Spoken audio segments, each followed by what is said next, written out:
Good evening. You're watching Just the News. I'm Amita Balachandra. Our top story today is that India has reported its first death due to monkeypox after a 22-year-old Kerala man who had tested positive for monkeypox in another country died in Thrissur on Saturday. Now, the confirmation really came in from Kerala's health department and the National Institute of Virology in Pune, where samples were tested as well. Now, State Health Minister Veena George has said, and I quote, a young boy returned from UAE on the 22nd of July. He was with his family when on 26th of July he developed a fever and was admitted on the 27th of July. On 28th, he was moved to a ventilator. He got himself tested on the 19th of July for monkeypox in UAE, the result of which was positive.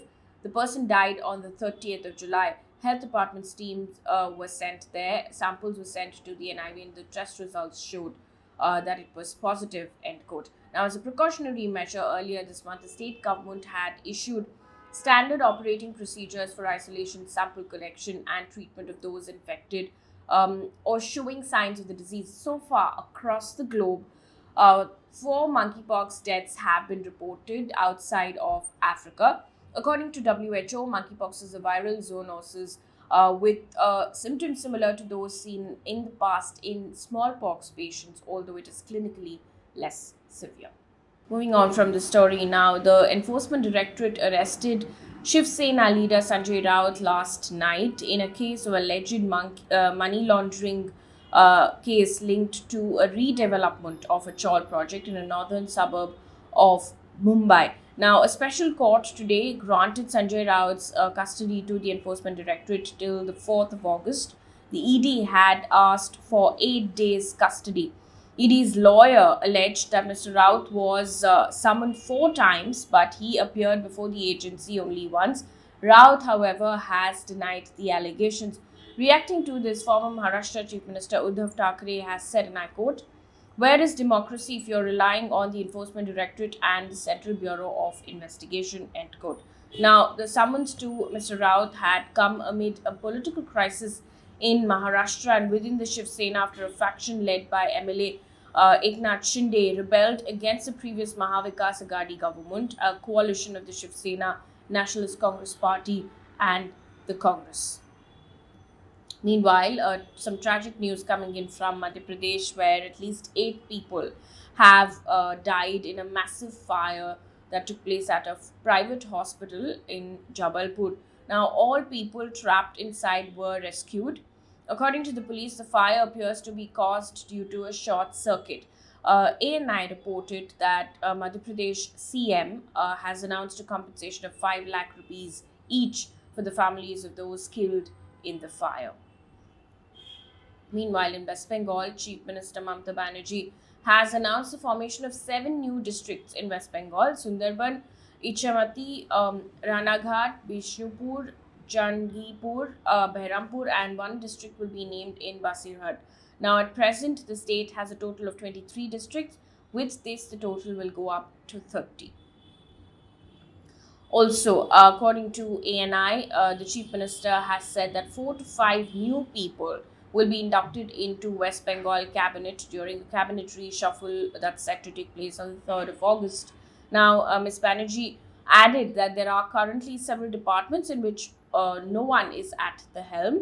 TMC leaders Subrata Mukherjee and Sadan Pandey died while they were ministers, while former Minister Partho Chatterjee is in jail in an alleged SSC scam.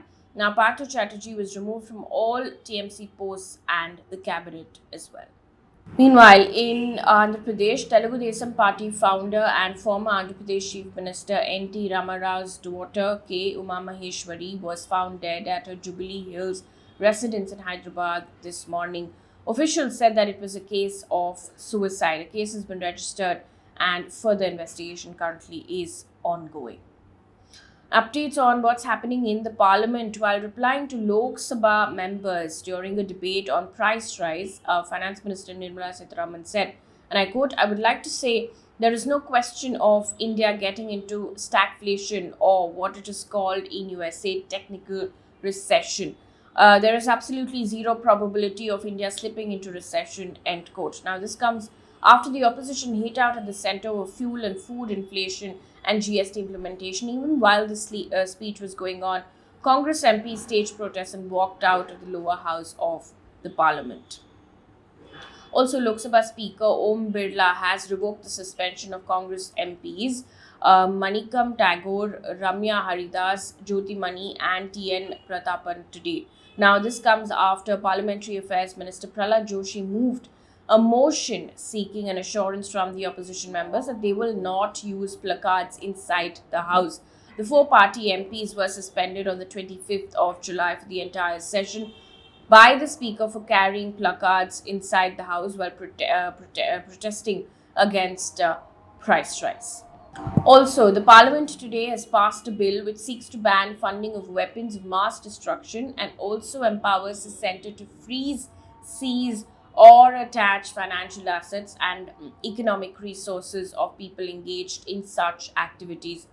It's called the Weapons of Mass Destruction and Their Delivery Systems Prohibition of Unlawful Activities Amendment Bill 2022. Mr. Jaishankar, who piloted this bill, said that the current law only covers trading and does not cover financing of weapons of mass destruction. The bill was passed by the Rajya Sabha with a voice vote, even as opposition parties protested.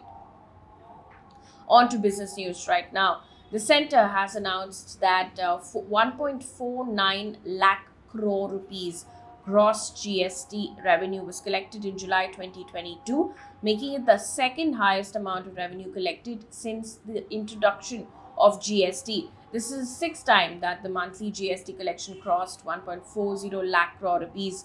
The revenues for July are 28% higher than the GST revenues in the same month last year.